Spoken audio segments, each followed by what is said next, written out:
সবার চোখ যখন সুগন্ধায় ঠিক তখনই ধীরে ধীরে দখল হয় কলাতলি বালিচর। পেটের দায় আর থাকতে না পেরে নিজ দায়িত্বে এসে আবার বসছি। কক্সবাজার সমুদ্র সৈকতের বালির চর দখলমুক্ত রাখতে স্বরাষ্ট্রমন্ত্রীর নির্দেশনায় গত 12 মার্চ শুরু হয়েছিল উচ্ছেদ অভিযান। সুগন্ধা থেকে কলাতলি পর্যন্ত বালুরচর থেকে সরিয়ে দেওয়া হয় শত শত অস্থায়ী দোকান। উচ্ছেদের পর সৈকত ফিরে পায় তার চিরচেনা রূপ। স্বরাষ্ট্রমন্ত্রী সালাউদ্দিন আহমদের নির্দেশে সৈকত তীরের সুগন্ধা পয়েন্ট এবং কলাতলি বিচ পয়েন্টের বালি চর দখলমুক্ত করতে উচ্ছেদ করা হয় এবং এসব উচ্ছেদকৃত দোকান পুনরায় স্থাপন করা হয়েছে। মূলত ঈদ মৌসুমে কাজে লাগিয়ে ব্যবসায়ীরা নিজ উদ্যোগেই আবারও পুনরায় বালিয়াড়িতে স্থাপনা নির্মাণ করেছেন। উচ্ছেদের 2 মাস পেরোতে না পেরোতেই আবারও বদলে গেছে সেই দৃশ্য। সৈকতের বালির চরে ফের বসেছে বিভিন্ন অস্থায়ী দোকান। পর্যটকদের ভিড় বাড়ার সঙ্গে সঙ্গেই ব্যবসায়ীরাও ফিরে এসেছেন আগের অবস্থানে। করে স্বরাষ্ট্রমন্ত্রী এসে একটা নির্দেশনা দিয়েছে, ওনার সম্মানে আমরা নিজ দায়িত্বে সরে গেছিলাম।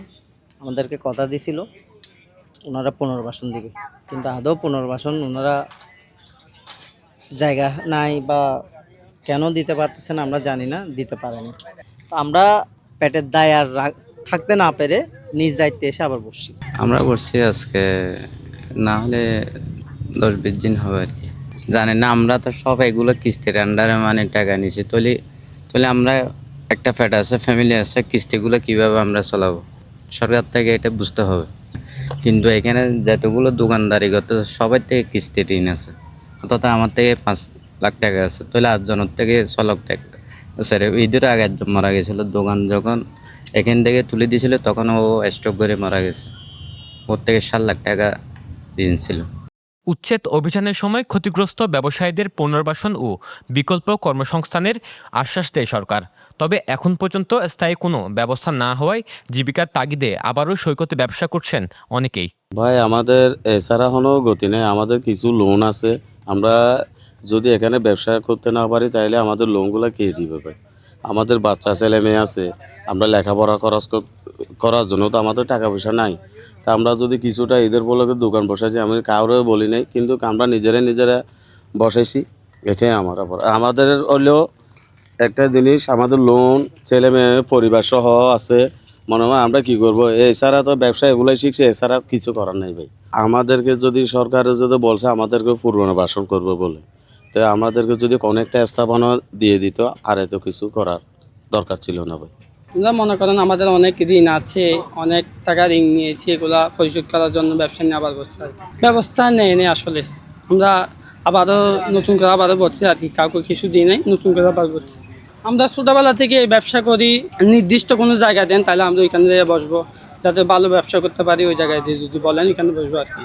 এখানকার ব্যবসায়ীরা বলছেন উচ্ছেদের সময় সরকার তাদেরকে পুনর্বাসনের প্রতিশ্রুতি দিলেও এখনো পর্যন্ত তা বাস্তবায়ন করেনি। ফলে একদিকে ঋণের চাপ, অন্যদিকে সংসারের দায়িত্ব। এসব চাপ সামলাতে অর্থে জোগাড় করতে তারা পুনরায় বালির চরে দোকান বসিয়েছেন। শুধু সুগন্ধা নয়, কলাতলি সৈকতেও দেখা যাচ্ছে একই চিত্র। উচ্ছেদের পর কিছুদিন ফাঁকা থাকলেও ধীরে ধীরে আবারও দোকানে ভরে উঠছে বালির চর। এতে একদিকে যেমন সৈকতের সৌন্দর্য ও পরিবেশ নিয়ে প্রশ্ন উঠছে, অন্যদিকে জীবিকার সংকটে থাকা ক্ষুদ্র ব্যবসায়ীদের ভবিষ্যৎ নিয়েও তৈরি হচ্ছে অনিশ্চয়তা। আনারস, আনারকলি, পেয়ারা ওগুলা বিক্রি করে আমি, আমার হাজব্যান্ড অনেক অসুস্থ, আমার একটা মেয়ে আছে, তাহলে আমার মেয়ের পড়ালেখার খরচ আছে, কিস্তি আছে, ওগুলো আমাদের চালাতে হয়। আমার হাজব্যান্ডের জন্য অপারেশন হয়েছে, কিছু করতে পারে না, আমি নিজে ইনকাম করে চলতে হয়, আমার মেয়েকে পড়ালেখা করাতে হয়, তাহলে আমরা চলবো কিভাবে? সরকার আনছি আমরা সুখে দুটা ভাত খাওয়ার জন্য, আমরা তাহলে ভাতগুলো কীভাবে খাবো ভাইয়া? আমাদেরকে যদি সরকারের কোনো একটা যদি ব্যবস্থা করে দেয় আমরা তাহলে অনেক খুশি হব, নাহলে আমাদের তো কিছু করার নেই, আমরা তো খারাপ কাজ করতে পারবো না, আমরা কক্সবাজারের স্থানীয় মায়া পোয়া, তাহলে আমরা কীভাবে ভাতগুলো খাবো? আমাদের অবশ্যই এগুলা করে খাইতে হচ্ছে। সবার চোখ যখন সুগন্ধায় ঠিক তখনই ধীরে ধীরে দখল হয় কলাতলি বালিচর। প্রশাসন এখানেও এসেছিলেন, এখানেও উচ্ছেদ অভিযান হয়েছিল, কিন্তু ফলাফল শূন্য। প্রশাসন এবং স্থানীয় ব্যবসায়ীদের মধ্যে লুকোচুরি খেলার সমাধান কোথায়, তার উত্তর আদৌ মেলেনি। বারবার উচ্ছেদ আর পুনর্দখলের এ দৃশ্য বহু বছরের পুরনো। অভিযান পরিচালিত হলেও দীর্ঘমেয়াদী সমাধান না থাকায় একই পরিস্থিতি ফিরে আসে বারবার। ফলে ক্ষতির মুখে পড়েন প্রশাসন, ব্যবসায়ী ও পর্যটন খাত। সৈকতের পরিবেশ ও সৌন্দর্য রক্ষা করা যেমন জরুরি, তেমনি জীবিকার সঙ্গে জড়িত মানুষদের জন্য টেকসই পুনর্বাসনও গুরুত্বপূর্ণ। সরওয়ার সাকিব, পেনুয়া নিউজ।